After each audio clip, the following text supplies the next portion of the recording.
All right, so let's. It is 6WR 5786, Thursday, April 23rd.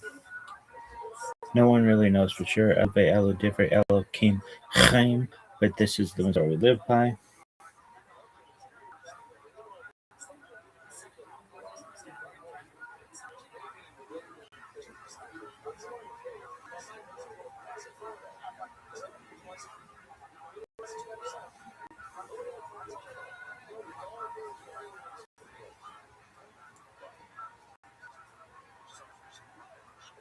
$37.61, creation of the world, birth of Adam and Eve, Chava. 36:31, 1:30, Seth, son of Adam, was born. 50, 35, 26, 2:35, Enosh, son of Seth, was born. 34, 36, 3:25, Kenan, son of Enosh, was born.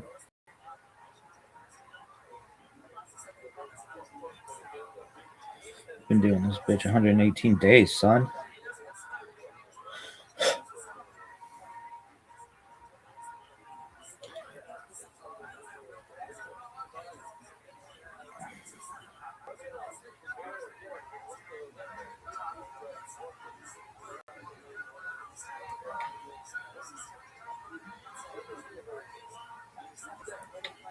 Brookatada Nile, Makolam Shirkat Shanat Mustafa Tzivanu.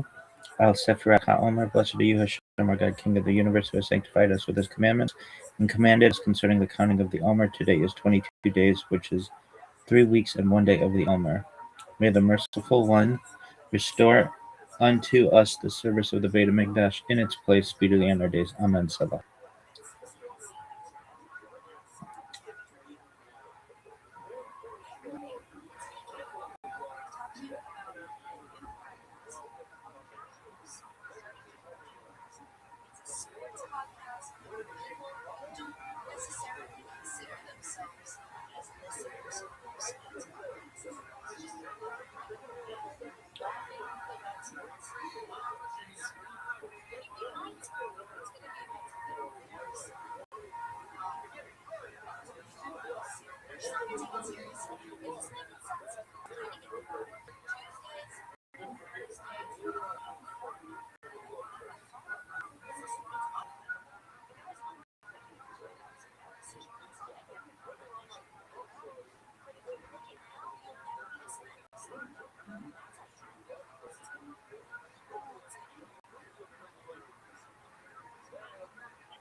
I'm Dr. Justin Sledge, and welcome to Esoterica, where we explore the arcane in history, philosophy, and religion.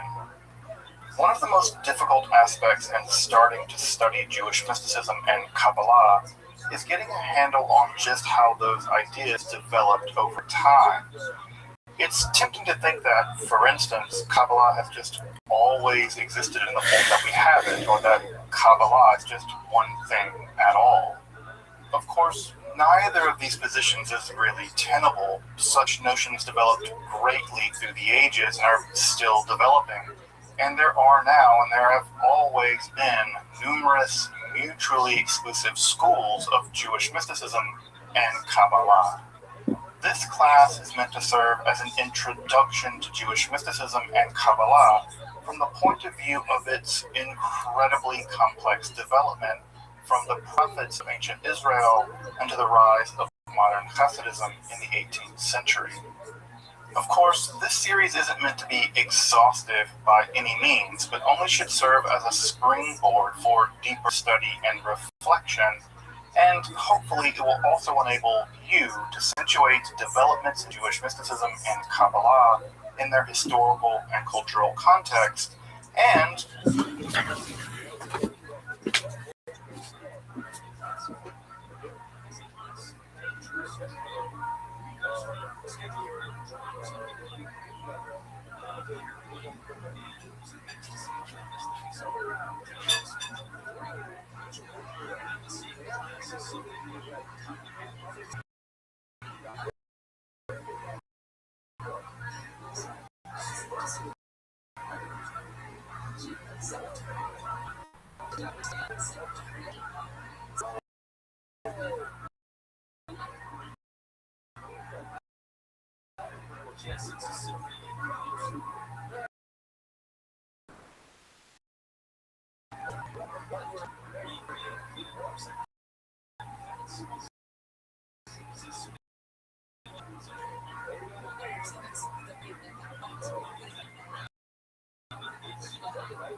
Hopefully, embolden you to dive into the primary texts, which are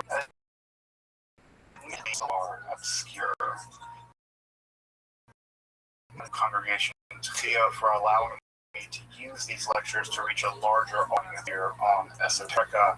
If you want, you can find the entire series under the playlist Entering the Garden, an Introduction to Jewish Mysticism and Kabbalah. I'll be uploading them over the next few weeks, or if you find these episodes after autumn of 2021 and you want to watch the entire series, you can find them in that playlist.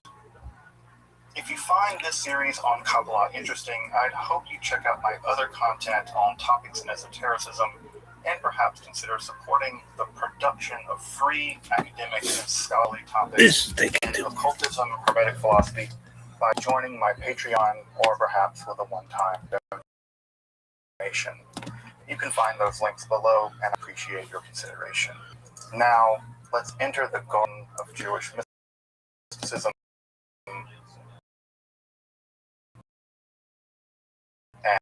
and Kabbalah. All right. We're really going to get into some of the more technical stuff around Shabbatai Tzvi, and we're going to talk about how what was at some level a movement became a dominant movement in the 16th, 17th century, and eventually how you think that the death of Shabbatai and the death of his prophet Nathan of Gaza would have spelled for the entire movement. But as you probably know, dying is not really an Messiahs. Messiahs die all the time. Their believers keep on being in them as if nothing happened, whether it's Jesus of Nazareth or Menachem Mendel Schneerson of blessed memory. People continue to believe in their Messiah's death is just a speed bump on the way to eternity. And so we'll turn to that and how the Shabbatian movement continued after Shabbatai's death, and how it survived all the way probably at least into the 1880s, and maybe even later than that, especially in Turkey. But we don't know what its status is. So what is the recap for that? Well, the recap is there was a guy in the 17th century that believed he was a Messiah, and so did the world's Jews. This is the recap. Shabbatai Tzvi, who was a Messiah by a relatively minor Kabbalist and healer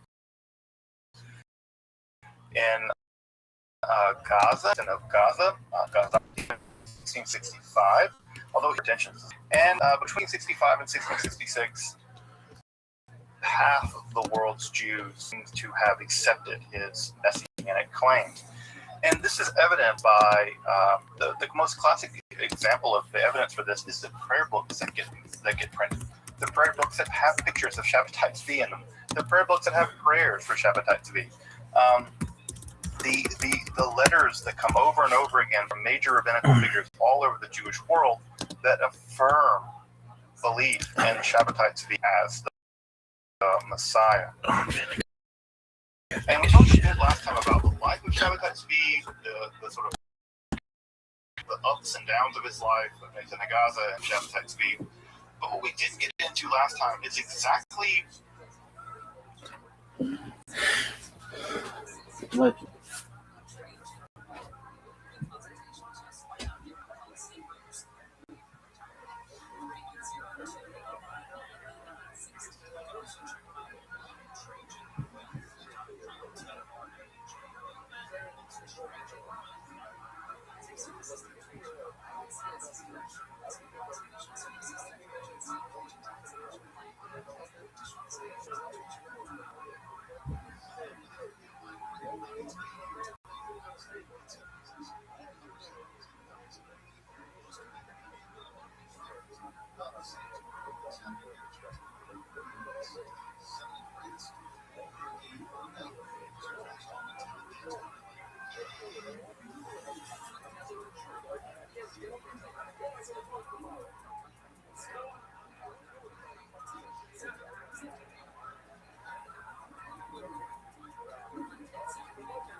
The Messiah. How does that work exactly? Right? What do you think that it means to say the Shabbat?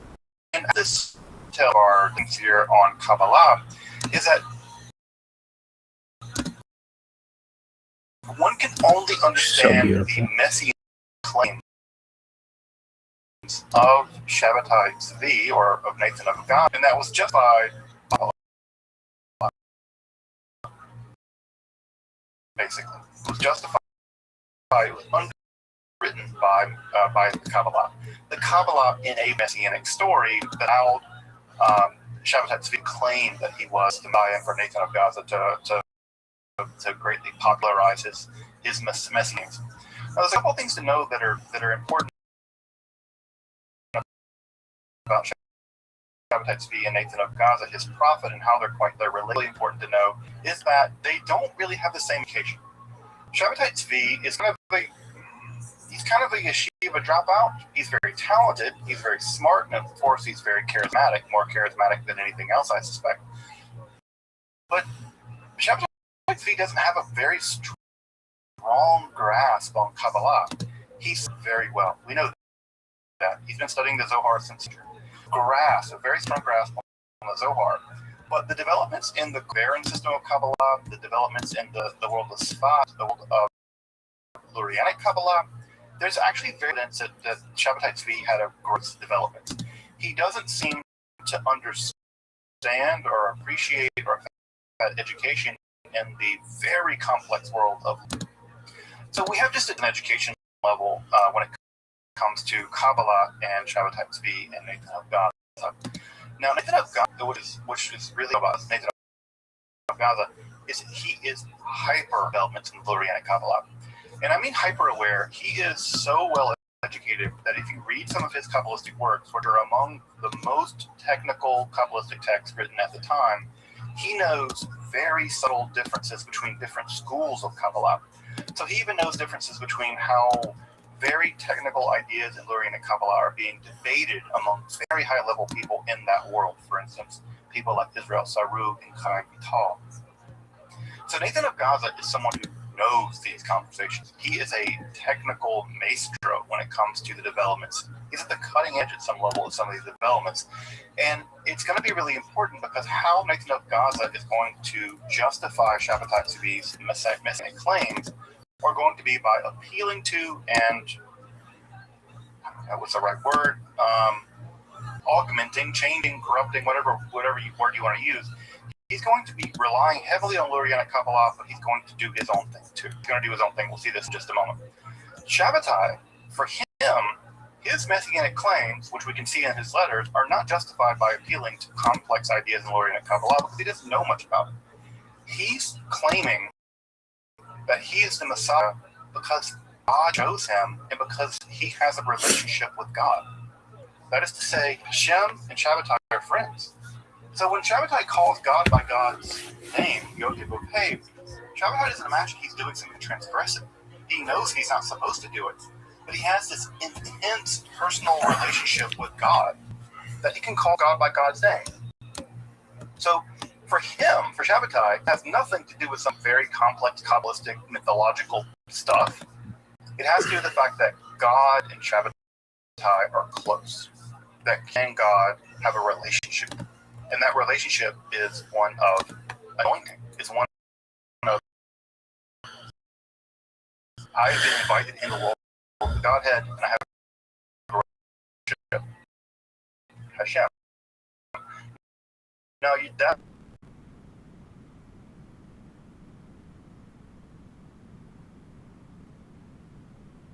Christianity influenced at some level by Christianity, and part of what I think makes the Jewish world very uncomfortable with Shabbatai is not his transgressive behavior. His transgressive behavior gets really over, we can talk about later.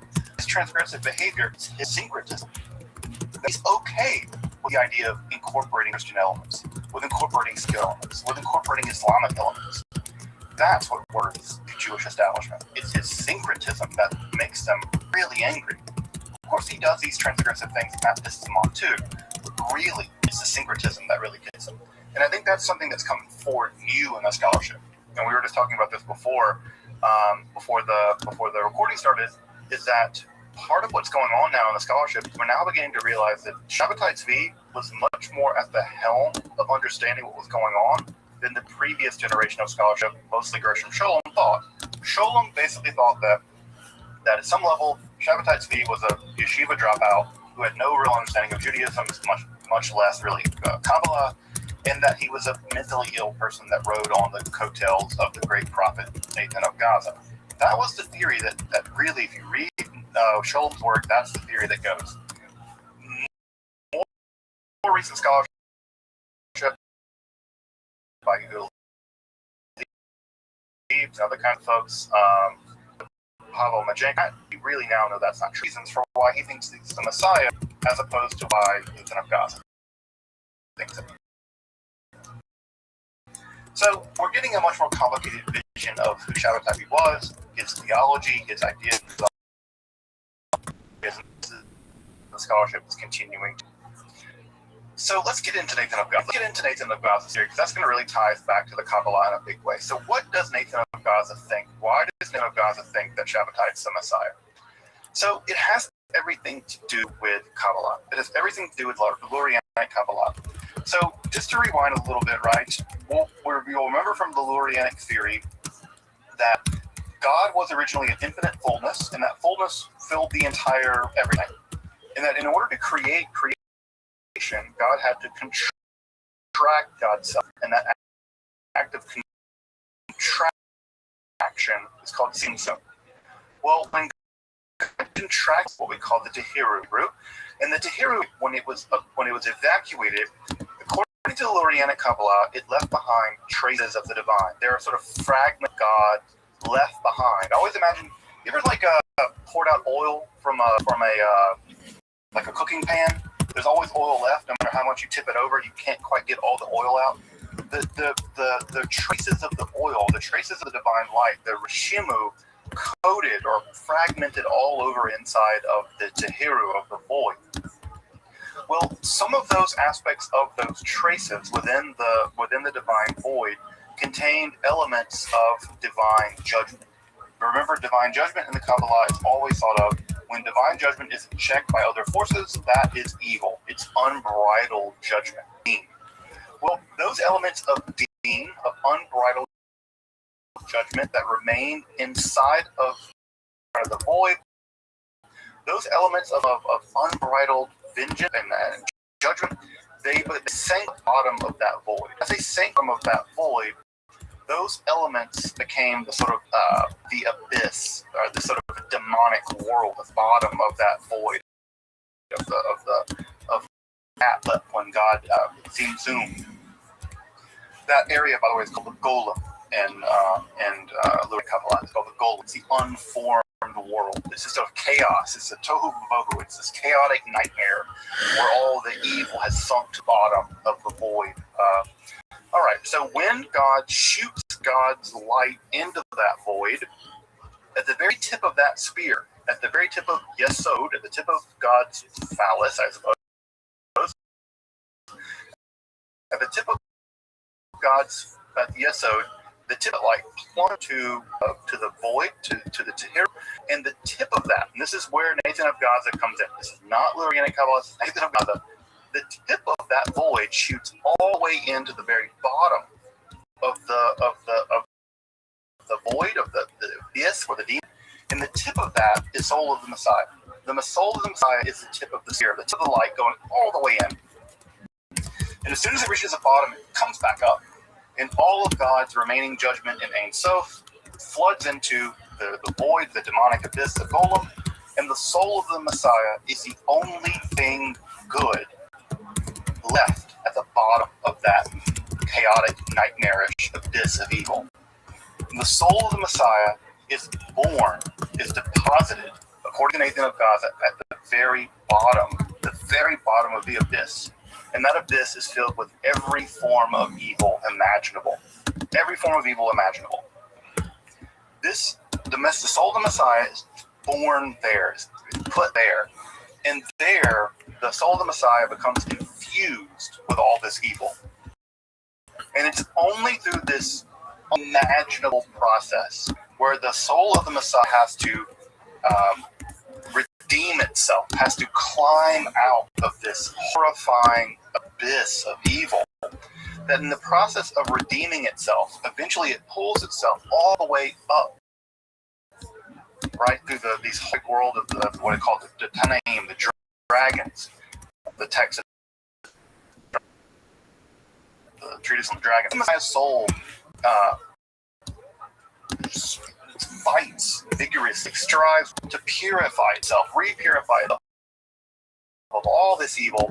Eventually, this is sort of the event horizon, right? If you want to think about this in terms of black hole, it's like a hole, but eventually the soul of the Messiah can get to the very top of the event horizon, right?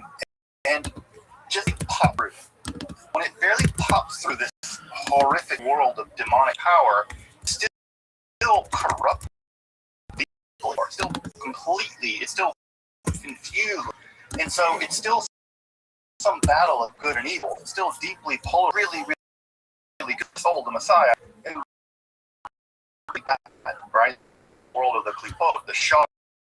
And as it climbs out, it eventually crosses back through the event horizon of evil, which the black hole through.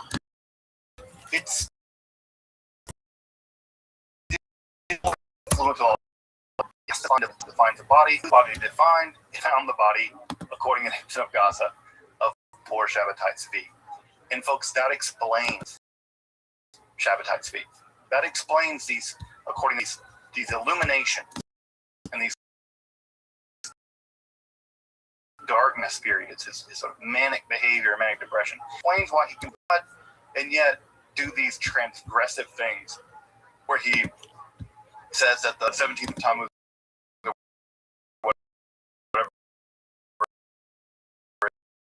is a feast day rather than a fast. And it's that psychology and manically proof of his messiness. Because inside of Shabbatai is the struggle of the messianic soul against the world of evil. And for Nathan of Gaza, this entire process is the final act of history. Once Shabbatai is purified of all this evil, then everything will be redeemed. He is embodying, according to Nathan of Gaza, he embodies this final titanic struggle of good and evil. Now, what did the apostasy mean, right? Because again, Nathan of Gaza is formulating this idea in 1665. Nathan of Shabbatai apostatizes in 1666. Well, we have two completely different theories about what's going on here. We have Nathan's theory. Nathan's theory is that Shabbatai is plunging himself into the world of evil, that is to say, Gentile religion. Think about the Gentiles. He's plunging himself into in order to basically undermine it. That is to say, he's destroying it from the inside. Nathan of Gaza's theology is always the idea that Shabbatai is plunging himself into this to destroy it. He's like a double agent. He's sneaking the world of he's not really apostatizing. He's pretending to apostatize to put himself into this world to undermine it, to destroy the Klipot. What we know is, right, we have another view, which again is actually Shabbatai's view. Shabbatai also was the Messiah. Shabbatai's view was that he was actually he was plunging himself into this in order to redeem Islam. He thought of himself as a redeemer. He wasn't going into Islam to destroy it. He thought there was positive things in Islam. He thought there was positive things in Christianity. And the idea was that ultimately, by plunging himself into this, by plunging himself into Islam, he could redeem the world of the Muslims, and that will be part of the grand redemption. Notice these are very different theories. Notice that what Nathan thought was happening is one thing, and what Shabbatai is happening is something completely different.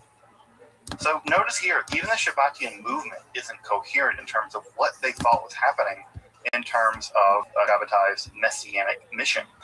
And that's not surprising, because if you look at early Christianity, it's not clear that early Christianity really understood what Jesus' messianic mission was. And there was a huge debate about that.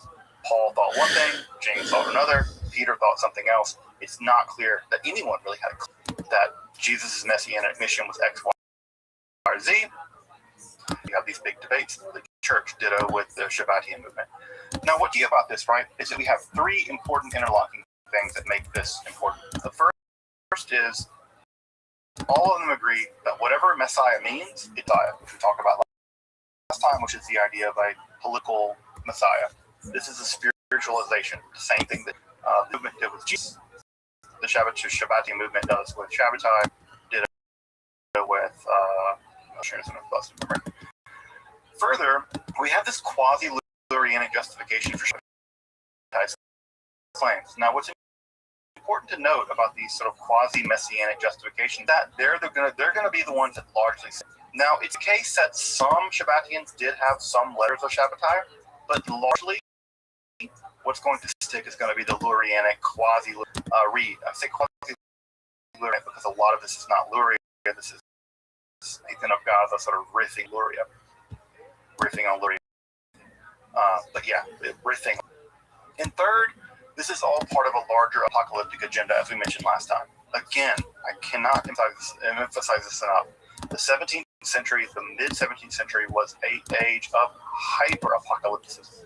I mean, folks who remember the 1990s, remember the 1990s and how apocalyptic that was. You have the Branch Davidians, you have Y2K, you have all this. It was a very apocalyptic time. We'll take that and turn it up to 50, and that gives you what the 17th century was. So this is part of a much bigger apocalyptic world, and Shabbatai's messianic claims are all about the end of the world. And to give it a sense of that, I want to read a letter of Nathan of Gaza here, just a chunk of a letter from Nathan of Gaza. And I'll read it relatively briefly, just so you know kind of what the mood felt like. So this is a letter of Nathan of Gaza to Raphael Joseph, who was a Chalevi of Cairo, was a big wig in Cairo. He was the guy that gave Shabbatai job of Nathan of Gaza. These in-face opposing forces, they are ineffective, however, in injuring no one but themselves. For the final end is now upon us. Again, the apocalyptic level, the final end is now upon us. This being so, you must not wonder why, but especially our generation has come to deserve it. In addition, there are these dreadful agonies, inconceivable and limitless, that Rabbi he has suffered on behalf of the Jewish nation. Consequently, he has full power of this nation with him in existence, Jesus, even he would be the most highest person alive to unspeakable time. You must treat the following principle as absolutely certain. The Jewish people cannot attain to life other than by believing these things without any sign or miracle. All this is God's purpose enacted in this generation, worthy to see the beginnings of the redemption. The beginnings of the redemption. You must have no concern whatever for those who do not believe, even if they be your close personal friends. And then after that, what ends up happening is that Shabbatai describes the outline of what Nathan of Gaza thinks is going to be roughly a 100-year period in which all this is going to go down, and you get a sort of timeline about how this is going to go down, how Shabbatai is going to go, and all kinds of stuff. It's very, very bizarre. But at any rate, that gives you some sense of the fervor that Nathan of Gaza puts onto all this. Now, as we mentioned, Shabbatai died, and so did Nathan of Gaza. In fact, after Shabbatai died, Nathan of Gaza kind of redoubles his efforts, and he argues basically that Shabbatai's death is a kind of illusion, that Shabbatai is hidden.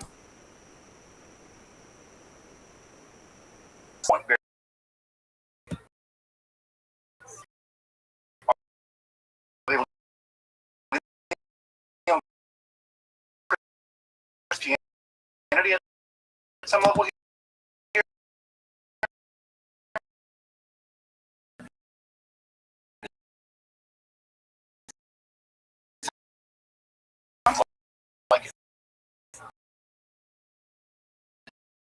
Sounds like very that he's there is some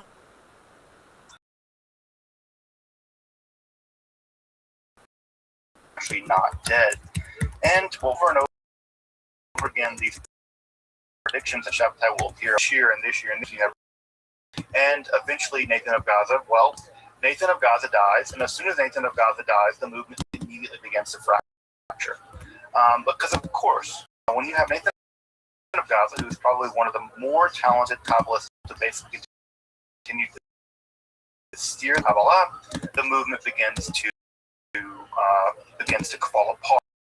And the first person to really pick up the reins of this movement will be himself. He would travel all around the Eastern Mediterranean basin, but also through Europe. He would be proclaiming the gospel, so to speak, of Shabbatai's feet, and he was murdered in 1706. So he was a huge creator of Shabbat. Once Shabbat, the women in the movement really take up the reins. And again, is it surprising? No. Think about Jesus. The moment that Jesus died, who were the only people? Right? We have the Marys, right? We have the women there. The men all scatter. Women, in a big way, hold the reins. And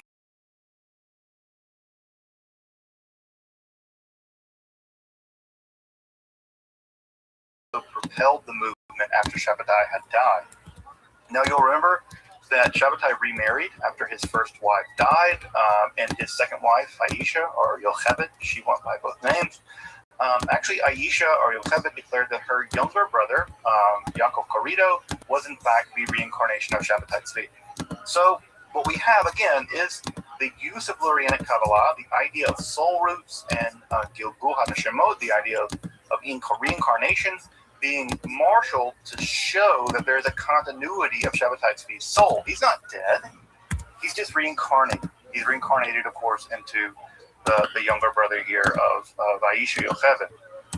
And what ends up happening in this whole process is that there is some pressure being put on these quasi-Shabbatian Jews, Muslims, that are there living in places like Salonika and in places around the Shabbati movement. Remember that part of what happened with Shabbatai Tzvi is he was condemned for not being Muslim enough, and he was exiled all the way in what is now Montenegro. And so some of the people around him that stayed around him, about 300 families or so, these were Jewish believers in Shabbatai who had never converted to Islam, And eventually, with Aisha's pressure, probably she's getting pressure from the Ottoman Empire, they all convert. Right? We get a mass conversion of about 300 families who do convert to Islam in 1683, some years after Shabbatai had died. That core of about 300 families, right, which is the size of basically this grew up in, that core was going to form the post-Shabbatian movement. That what would end up happening is in that time period, in the generation after death, the new faith of the Shabbatian movement would take effect. And basically, the new faith looks something like this. There is a Torah that is composed of 18 laws. There are 18 laws that make up the Torah of the Shabbatian movement. They do not have relationships with Jews, and they have outward relationships with Muslims, but they don't marry with Muslims, and they don't bury their dead with Muslims. So they don't associate with the Jewish crowd, because obviously they've been actually they're not Jews anymore. They're Muslims now. But what's important is they still follow an underground form made up of 18 laws, and that they only marry within ranks, and they only bury within their own ranks.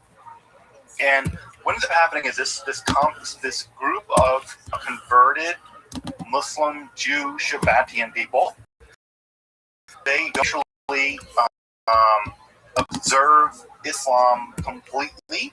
They dissimulate. They lie about the degree to which they're really Muslims. As precedent in some lodges in the Sufi movement, this is an idea called taqiyya, not the Hebrew word taqiyya.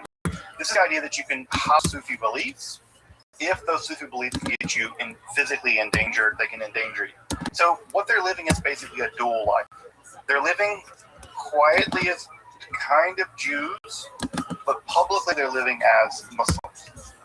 But they're still not quite Muslims, and they're still certainly not Jews. There's something else. And this something else is going to eventually evolve into its own religion. Now, inside of the movement, as you might imagine, there are further fractures.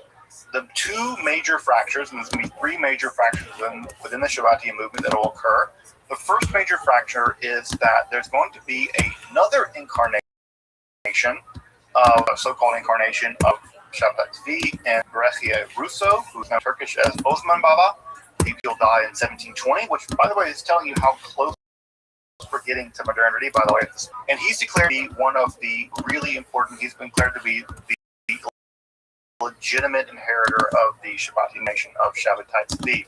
This is going to break the movement into two different groups. The smaller movement, which is the Yaqubi movement. The Yaqubi movement is actually very close to Sunni Orthodox Islam in the Karakashi movement.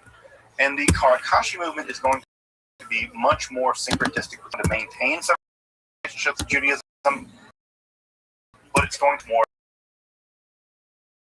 important to know about the Karakashi movement is that they're going to have missionaries. And those missionaries are going to be sent to Eastern Europe. Again, it's developing in places like Montenegro. They're going to move their way into Central Europe, and eventually they're going to reach Europe in the Podolia region, Poland. And as you probably know, the Podolia region in Poland is going to be absolutely core in all of this. We'll get to that in a minute. There's going to be a third and final split. This is the Pansi movement. This is a group that rejects the reincarnation theory, that only is Shabbatai Tzvi, and they say that only Shabbatai, that there have been no reincarnations of Shabbatai Tzvi, only Shabbatai the Messiah. And this version is the idea that Shabbatai Tzvi is the only form of the Messiah. That group, which is actually pretty close to the very popular Mevlevi order, which I imagine folks know the Mevlevis, right? Those are the whirling dervishes. These are the famous whirling. So they're very close to them in a lot of ways. It's that part of the Shabbatian movement that's going to go on to become the one that will survive in Turkey. That one will survive in Turkey. We'll talk about that in a minute. So by the early to the mid-18th century, these groups would become the core of what we call the Shabbatian movement in the Ottoman Empire. And collectively, they're referred to as Dönme, right? Dunme. Now, this word actually means apostate, and many of them would not call themselves Dunme, but I would call them something like conversos or just Shabbatians, but the name Dunme is stuck. Now, you might be asking how many of these Donme were there in the Ottoman Empire. Well, they had a bit of a problem in terms of growing themselves because they only married within their own families, which led to all kinds of problems. So they were probably, we guess, sometime or somewhere between 10 and 15,000 men in the Ottoman Empire at the turn of the 20th century. So at the turn of there were 10,000 of these Shabbatians living in the Ottoman Empire. They were practicing Jews of a very strange type. They lived on the outside as Muslims, but on the inside they lived secretly as a kind of Jew. And they were kind of accepted. Everyone knew, I think, that they weren't completely Muslims, and everyone kind of knew that they weren't really Jews. They kind of did their own thing. They buried their own dead in their own graveyards. They only married each other. They lived in the same part of Salonika and eventually Istanbul. They were their own thing. And everyone at some level knew this. Now, what's important about the Donme is that there are two things that really core that are known about them, is that they became very, very well educated and very, very wealthy.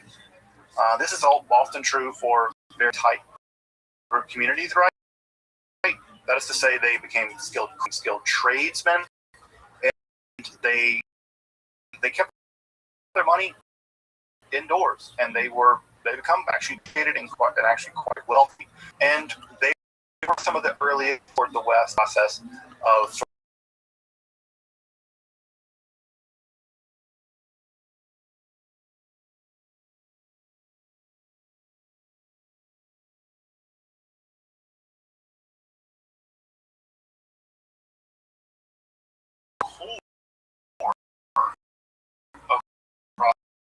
process in which Turkey modernized and a significant element of the Young Turk movement, which means they played a pivotal role in the development of Turkey as a modern nation.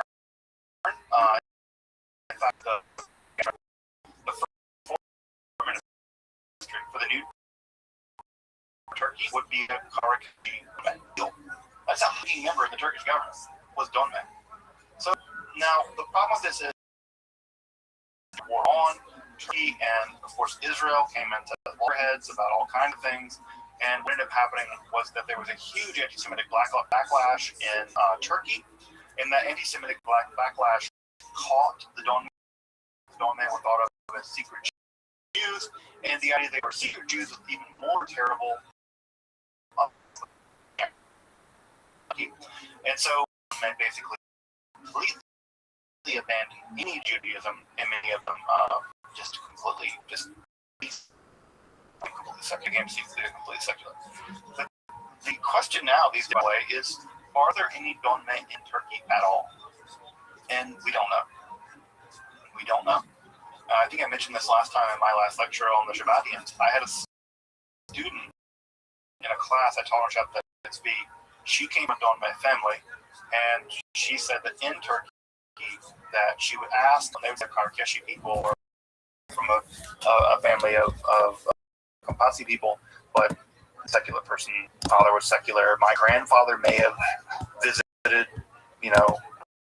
whatever, a tomb, but no, there are no practicing Donme left.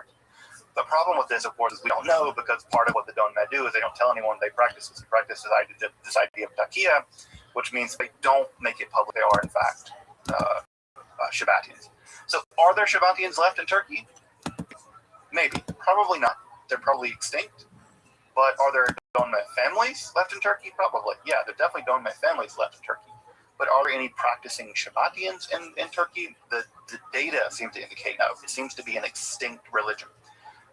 But I'm leaving the door open for the possibility that they're still over there, but I think that the odds of them actually surviving are pretty low. So that gives us some idea that the Donme, at some level, Shabbatianism continued to survive and thrive all the way into at least the mid-20th century in Turkey, where it was kind of born. Now, as I mentioned, right, the Karkashi sect, the sect that holds that Osman Baba is the reincarnation of Shabbatai Tzvi, again, to get some idea of where we are, we're on 1720. That sect, the Karkashi, were much more willing to mix Judaism and Islam. And remember, it was that sect that sent the first post-Shabbatai missionaries into Eastern Europe. Now, you might wonder, why in the world would anyone listen to this in Eastern Europe?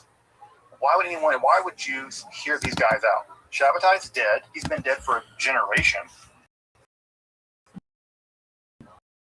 It was a huge disappointment. It was a disaster. This entire thing was a disaster. Why would any Jews listen, despite the fact this entire thing, this disaster has happened? Well, the first thing is that Shabbatai's death actually happened really slow. It took a long time to get to Central Europe. And so unlike in the Ottoman era, where news traveled very fast, by the time the news got to Central Europe, Poland, things were very slow and frankly terribly educated. Jews in Central Europe in the early 18th century,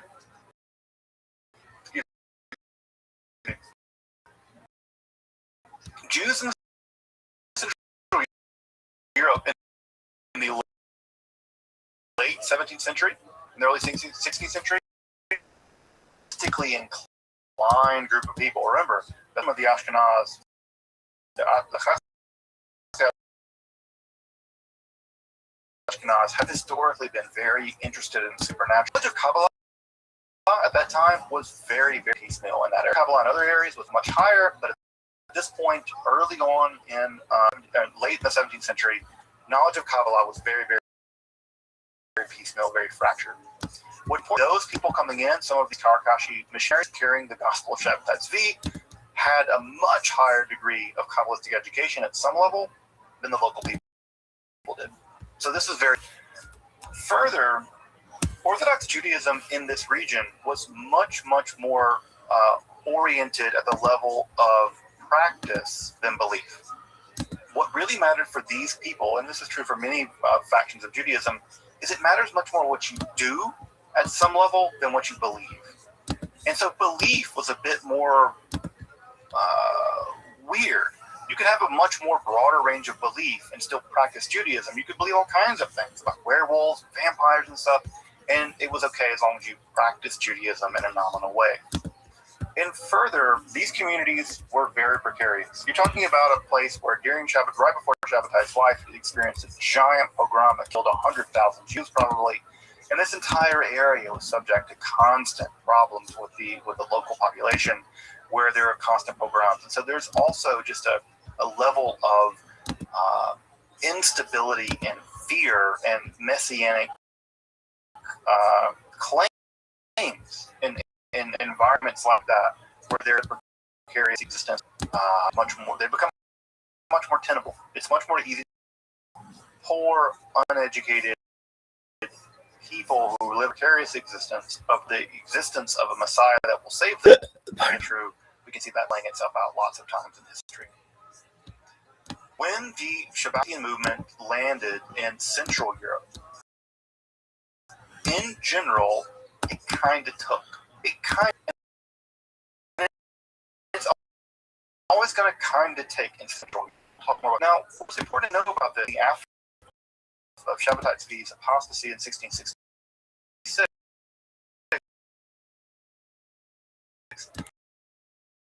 is that most people deconverted. They rejected his messiahship. What's rejected? People were the rabbis of the local region, like Manasseh ben Israel, for instance, in Amsterdam. And Manasseh ben Israel, who was anti-Shabbatian the entire time, once the fervor of the Messianic movement ended, Manasseh ben Israel was basically able to rein his flock in, shepherd them in the aftermath of the disaster. In many ways, Amsterdam was typical because Amsterdam was hotly Messianic, very Messianic, maybe one of the largest Messianic centers in the world. And then after the 1666 apostasy, people were really disappointed, and Manasseh ben Israel, the rabbi of the community there, was able to basically shepherd them through the disaster. What ends up happening, however, in Central Europe is that some of the influenced by these missionaries, some of these learned rabbis continue to hold their faith in Shabbatai in private, while in public denying it and remaining Orthodox. So we have people that are secretly maintaining some Shabbatian ideas, yet at the same time, publicly, they are not holding on to them in public. We call these people crypto-Shabbatians. And what ends up happening is that as Kabbalistic ideas begin to make their way into Central Europe in the after Shabbatai, you can imagine the wave that, and then Shabbatai brings the Messiah claims of Shabbatai bring this wave into Central Europe. What gets left behind after he leaves, claims wash out.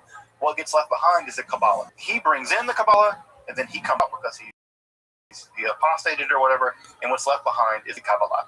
And so, as he leaves behind, as the movement leaves behind these Kabbalistic traces, the rabbis who are left behind with the belief in Shabbatai Tzvi as the Messiah continue to believe in Shabbatianism as meant, all the while still holding on to many of these Kabbalistic ideas, and it's the Kabbalistic ideas that still continue to convince them that he is in fact the Messiah, that maybe he is occulted, maybe he is actually just diving himself into the deep recesses of the Klippa. He will eventually redeem them somehow, right? This is all part of the plan.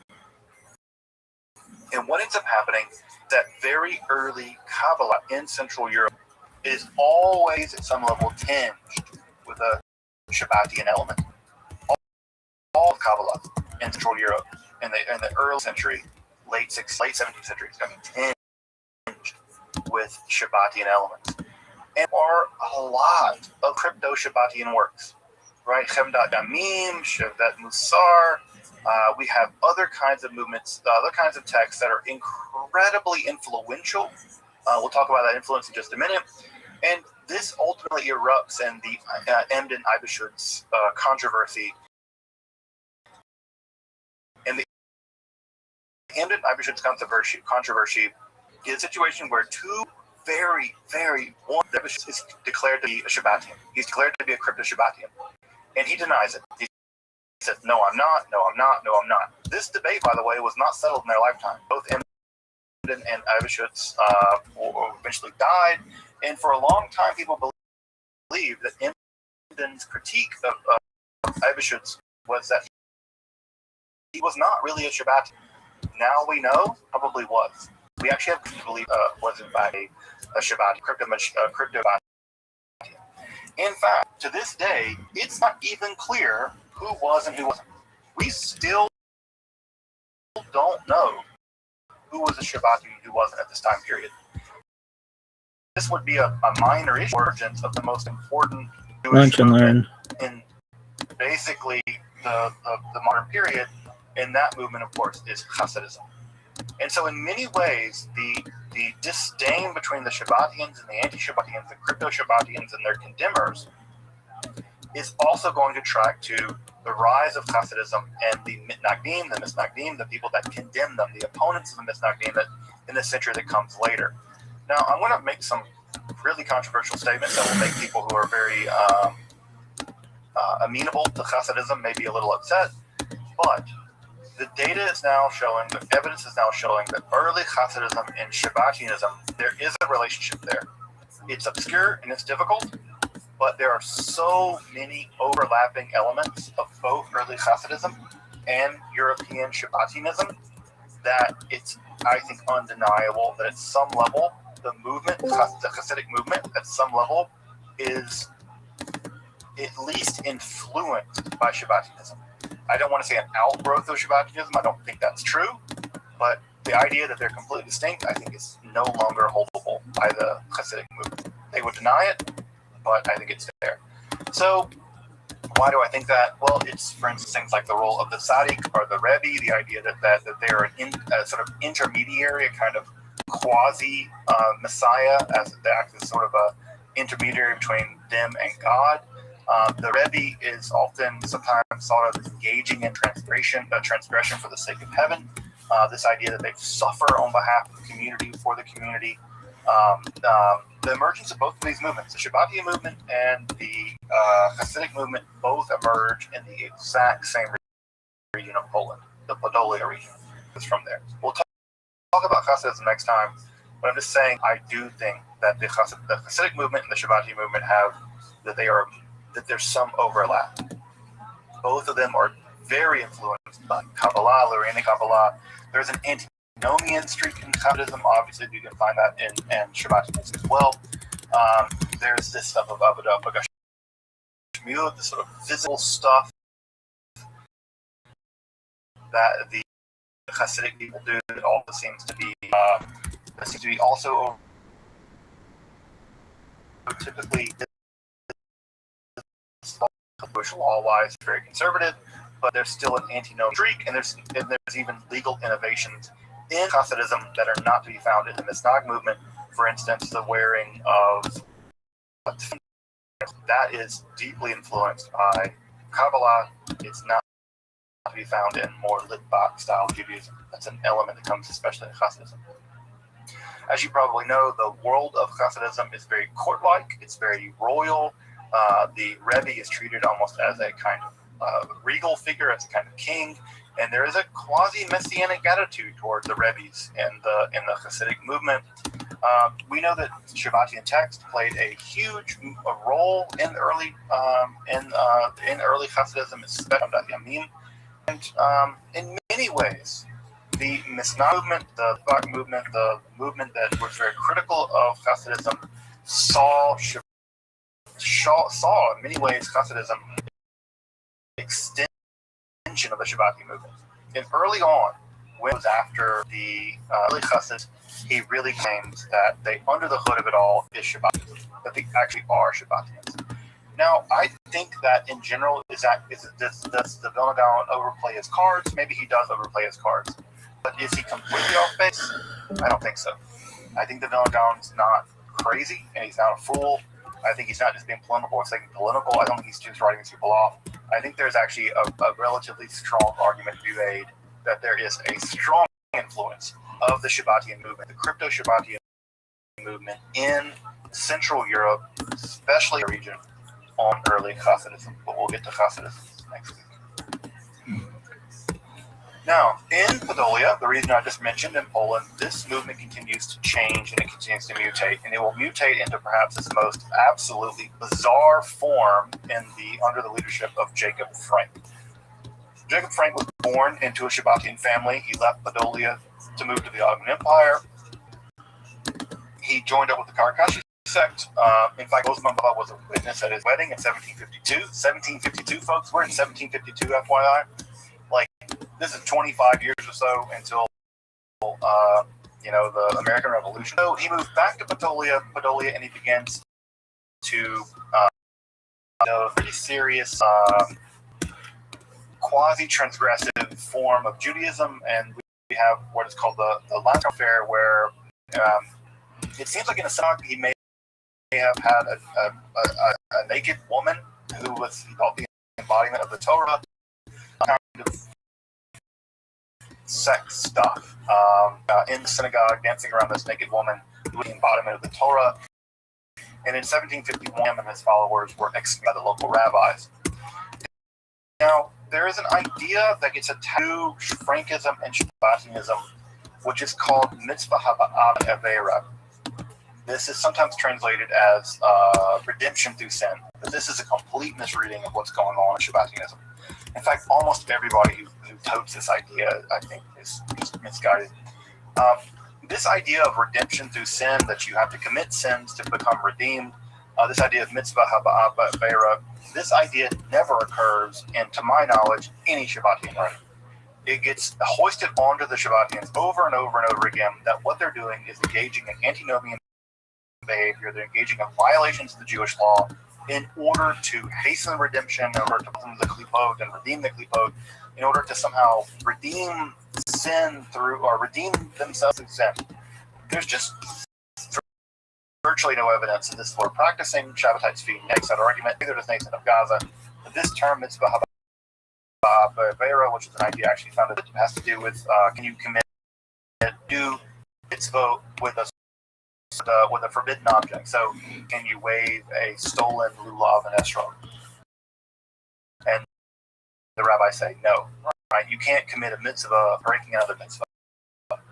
And so even the idea of this is just ridiculous. And anti-Semites and stuff who have these vast conspiracy theories that somehow all of modern Jews, all kinds of people, Joros or whatever, that these people are somehow Frankist lineage of the Rothschilds and all this stuff, and that they're real secret Frankists and they're engaged in horrifying sins. And the more sin they do, they can redeem themselves. And so this entire anti-Semitic conspiracy theory is rooted in the idea of the Frankists and the Shabbatians practicing this idea of mitzvah haba. But the truth of the matter is, they never, and that was not what they were up to. To say that anyone who wants to believe in this, just show me in the Shabbatian literature where this idea is spoken. I don't know that it ever is. I can't find that's a single thing. What Frank does argue is that that what's happening is that he is inaugurating a Torah. The new Torah that he is inaugurating is a replacement, right? So you have the right, and he's inventing a new Torah. He's conjuring into being new Torah, and that new Torah is wisdom, knowledge. The Das is how you would say it, Ashkenazi Hebrew, but this is the Torah into the world, and that new form of the Torah is going to be this thing that he calls a new religion. Now, we'll go through this really quickly. What ends up happening is that Frank and his followers are arrested. They flee to convert to Islam, like many Frankists or many time. And what they end up doing is sort of making a deal with the devil. And by the devil, I mean here Catholic bishops. And what they end up doing is they of Jews by the Zohar who reject the Talmud. And that the other camp, the anti-Shabbatians, the anti-Frankists, reject the Zohar. Now, of course, the Jews accepted both, and the Shabbatians with the local Jewish population basically condemned them. The Shabbatians argue with the advisors of 19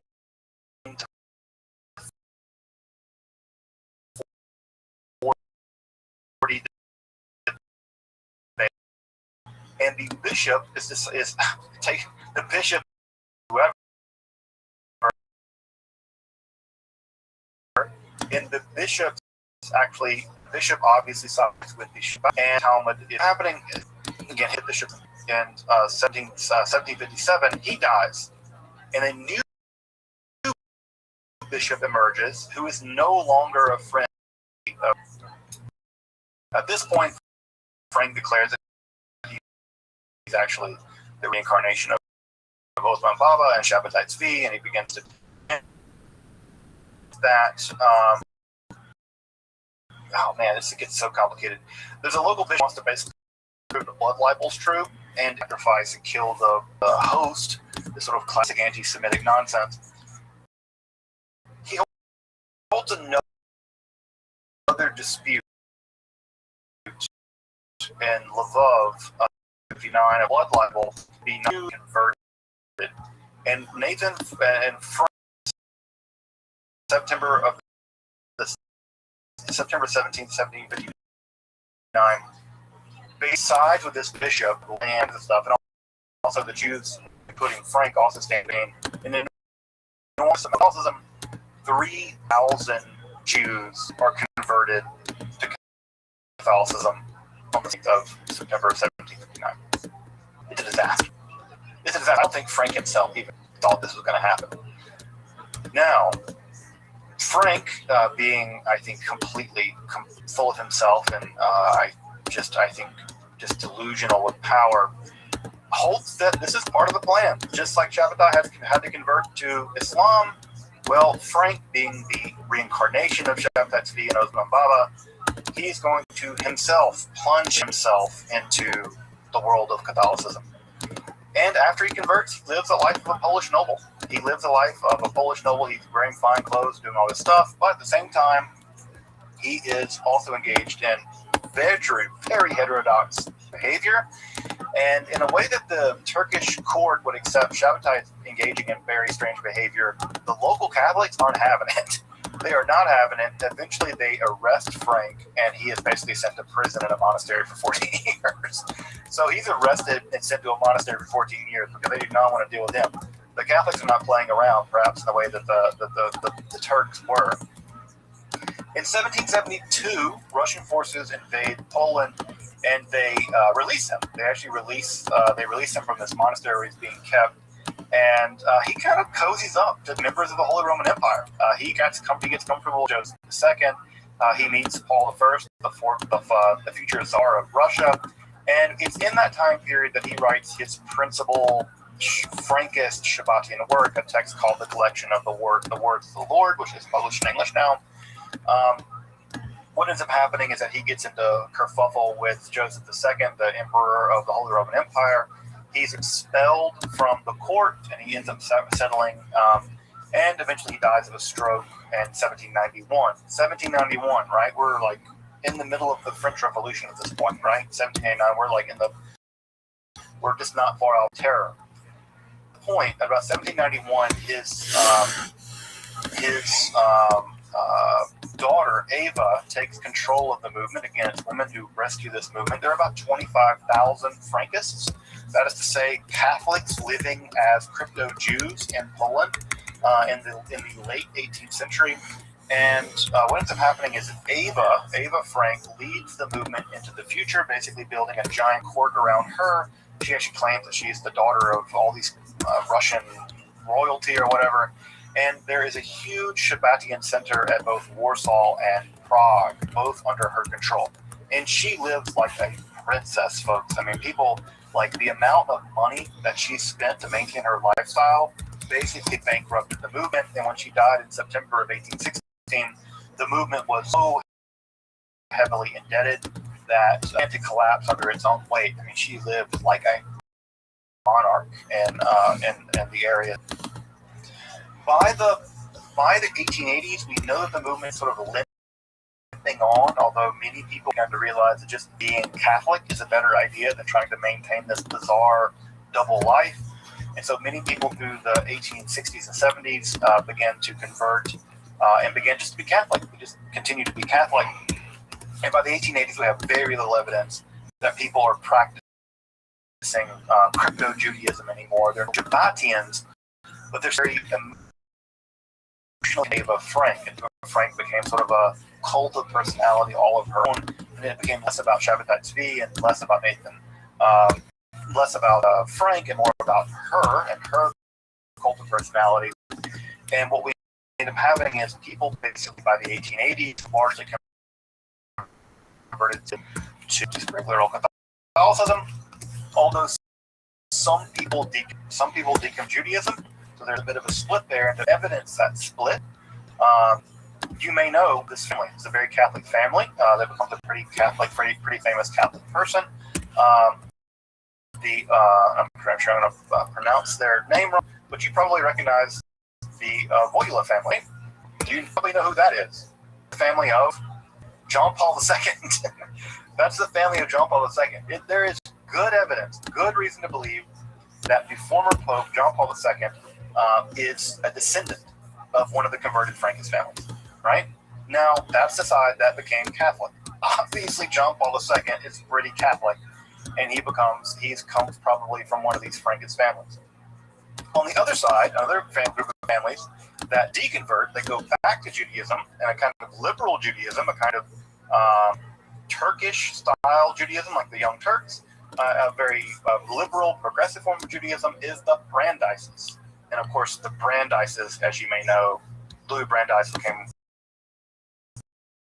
the first Jewish Supreme Court justice. And when his family inheritance, an image, a picture of Ava Frank. He came from a Frankist family. And he kept this heirloom. Now, does that mean that Louis Brandeis, Atian, blah, blah, blah, blah? No. He probably was a liberal Jew, just like many liberal Jews that you'd recognize from lots of places anywhere in the United States at the time. But picture of Ava Frank, and he comes from a Frankist family. I think he was a practicing Shabbat in any form or fashion. Absolutely not. Any more than I think the jump on this. All that I want to point out here as I wrap up for the night, Frankism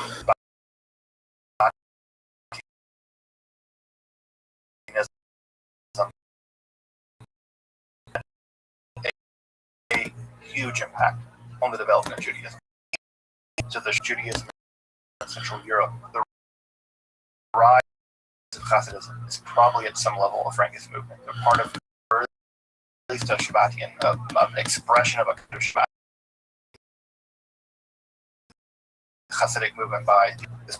We have prominent families who emerged in the aftermath of the disaster and the rise of the international movement. And then we have families who are very prominent Polish families, like the family of John Paul II and the family of Louis Brandeis, emerged from the Frankist movement, from the Shabbatian movement, and are part of world history in a big way.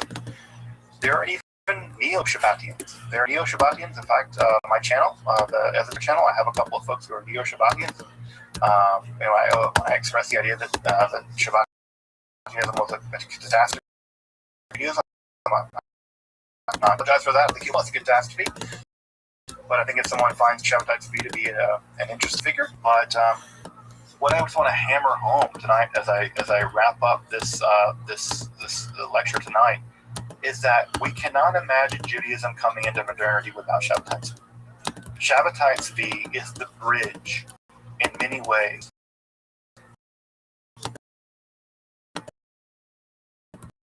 of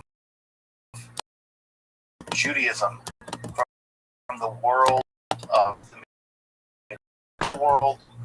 medieval Kabbalah, and at some level has to be seen as in the show of Shabbatai, as in the shadow of Shabbati movement.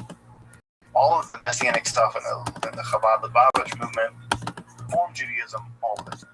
At some level, it is in the shadow of Shabbatai Tzvi. And there's no way that we can deny it, I don't think. And so, in many ways, if you want to understand modern Judaism, you have to understand the level as a response to the Shabbatian movement. And in that way, in a big way, Shabbatai Tzvi is still around. Because in many ways, we are living in the shadow cast by this peculiar Messiah apostatized to Islam, continued to be Jewish or something. To drag this point and to put a fine point on it tonight as we wrap up, modernity, Jewish modernity, is in many ways in the shadow. The more we learn of him, the more we understand him, the more we understand the movement that came after him, whether it is the fractures in his death or in the Frankist movement, the better man Jewish origins, whether it be the Hakalah, the Hasidic movement, the Misnagdim, whatever. They're all in the shadow of this guy. And I think it's quintessentially important to understand him, Nathan of Gaza, the theology, the Kabbalah. It really is in many ways downstream of him. And so, Shabbatai Tzvi, a Messiah who, in many ways, in a lot of ways, I think of Judaism in some ways, of pre-modern Judaism being bookmarked between two Messiahs, and that's Jesus of Nazareth and Shabbatai Tzvi. You can bookmark Judaism, evil ancient Judaism, between those two bookmarks, and that modernity is in the aftermath and the shadow of Shabbatai. So, whether you're embarrassed of him or not, whether you think he's crazy or not, whatever, you certainly can't deny, I don't think you can deny, that we have not, as a Jewish relation, come into a real grasp of the pact that he made.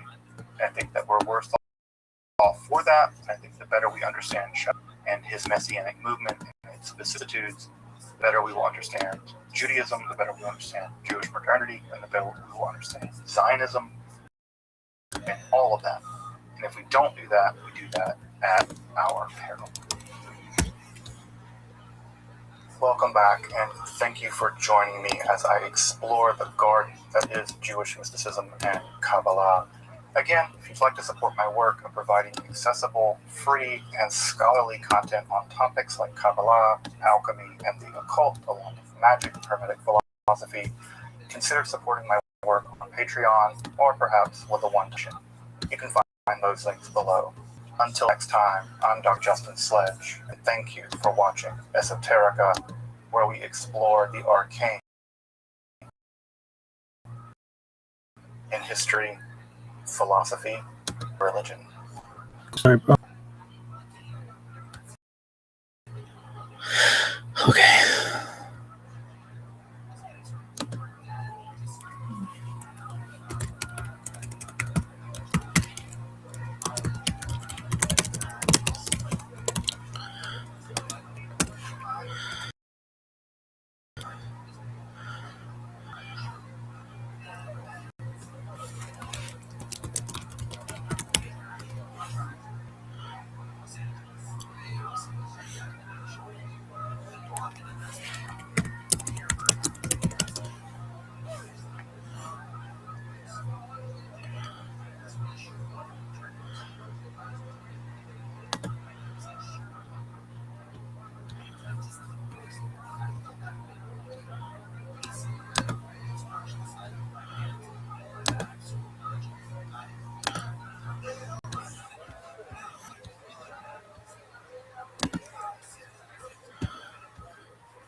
$6.13.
Fine, go fuck yourself.